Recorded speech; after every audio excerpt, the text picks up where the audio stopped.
Hello, everyone. You're watching End Time Counterpoint. My name is Dan. Thanks for tuning in today. You know, it really upsets me the way that the prophecy experts conduct themselves and the way that they constantly fearmonger all the time, every day. But it also upsets me that Christians are allowing this to happen to themselves, allowing themselves to be manipulated so easily by these guys. And to me, they have created what amounts to a cult, a very big cult. And you know that a cult is started by someone who claims to have insight into deep mysteries of life. In this case, these guys claim to have deep insight into the prophetic writings of the Bible. And they're always telling you that they know what's just around the corner, and they make it so convoluted and complicated that they insist that you offload your understanding onto them and just let them figure everything out for you. Many of them think that going back into Jewish mysticism will reveal things pertaining to the quote-unquote end times in which we now live. But this is cult behavior. And cults aren't based on truth and reality. The reason they're doing these things is not for your benefit. Right? You've got to understand this. They're not doing this for your benefit. All the things that they're saying and doing right now, they're doing it for their benefit because they enjoy being the cult leader. They love it. And so they're not going to tell you the truth. They can't tell you the truth and have such large followings. I mean, look at me. I'm proof. I appreciate the 22 subscribers very, very much. And if you're watching today, I would urge you to be another subscriber to this channel because, I'm not trying to blow smoke anywhere. I'm just trying to tell you the truth. But these cult leaders, they don't have a following if they tell the truth. And so they have to keep up the lies and the manipulations and the distortions and the exaggerations, i.e. the propaganda.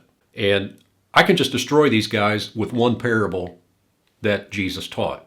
And if you're a student of the Bible, you have to understand this parable. It's the one about the 10 virgins, right? Now, a parable teaches an underlying truth. You can't be focused on an individual character. They're just arranged in the parable and interact in the parable to teach you a spiritual or moral truth. So what is the truth of the parable of the 10 virgins? Well, it's that you don't know when the master's returning. So you have to be ready. That is the essence of the parable of the 10 virgins. Now, listen to me, folks. In that parable of the 10 virgins, nobody had any idea when the master was returning. Nobody. There were no couriers. There were no messengers. There were no letters sent ahead of time saying, I should be back on such and such date. Look for me. Watch for me. There was nothing like that. In the parable, the master just showed up. And so everybody's in a mad scramble to get out to meet him. You understand that? This was just a complete surprise to everybody.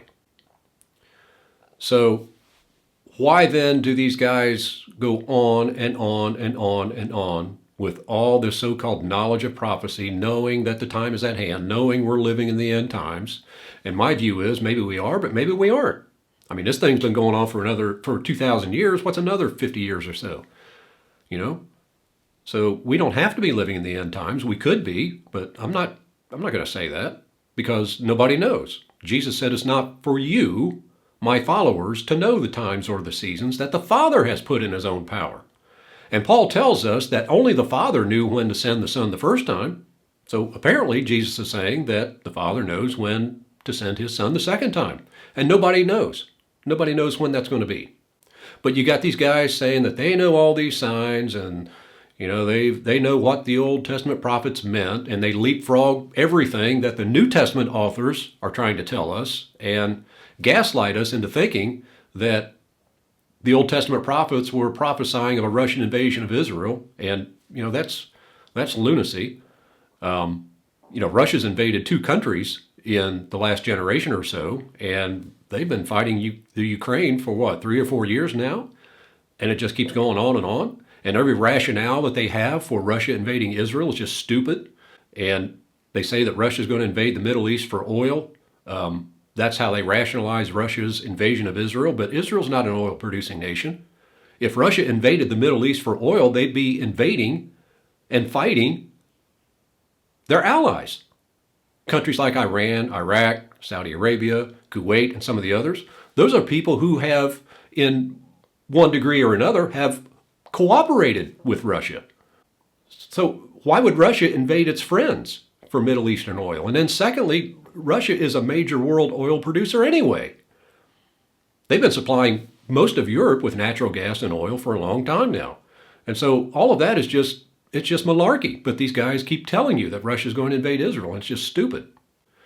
And so it's going to come to a point where when Jesus finally does make his way back to earth, and they're going to run to him expecting this great reward, and he's going to say, I never knew you. And that word knew means authorize, right? Or commission. And Jesus is going to look at him and say, I never told you to tell people all the things you said. And they're going to be really disappointed. But all these guys are doing are troubling Christians each and every day, convincing them that there's another sign being fulfilled, or they're saying that the current war between Israel and Iran was specifically prophesied by the Old Testament authors. And so these people act like, these things are specifically prophesied. And all you're seeing in the Middle East is just a circle, a vicious circle of Israel fighting its enemies all over again. And it goes back to Deuteronomy chapter 7, where God told Israel he was going to help them drive out their enemies and that they shouldn't let up until all their enemies are destroyed. And so they've gone back now and picked up that same fight. And let me tell you something that I've never told you in another video.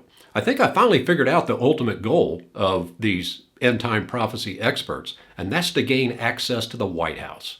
That's their ultimate goal. Yeah, they like the big crowds, they like the big churches, they like the money coming in, but really what they want is to be spiritual advisors. Yeah, that's what cult members are. That's what the cult leaders are, spiritual advisors. And they're always manipulating people. And so they want access to the White House to become spiritual advisors. And they think that they can help the president, whoever's president at any given time. They think they can help him get the Middle East figured out. And once they do, then Christ can return.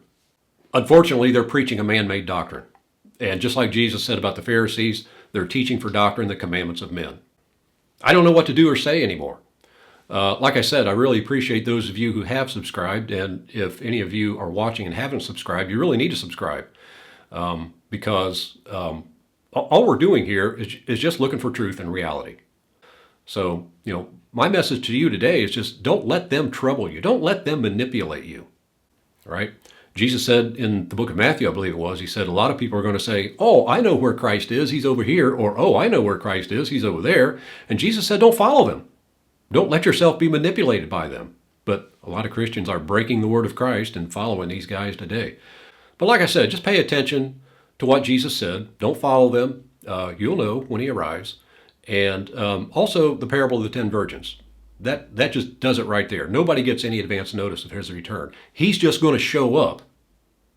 And it's up to us to be ready. All right, folks, I want to thank you for tuning in to End Time Counterpoint today. And again, if you like this video, give it a big thumbs up. And if you haven't subscribed yet, please subscribe to this channel. I think it will help you very, very much. Keep in mind that I do have a book available, and it's called Blinded by the Rapture. You can find it at Apple Books or Barnes & Noble. And again, you need to get it. It will help you in your studies. So once again, folks, my name is Dan. I want to thank you all for your kind attention today. Don't forget to subscribe. I will see you in the next episode.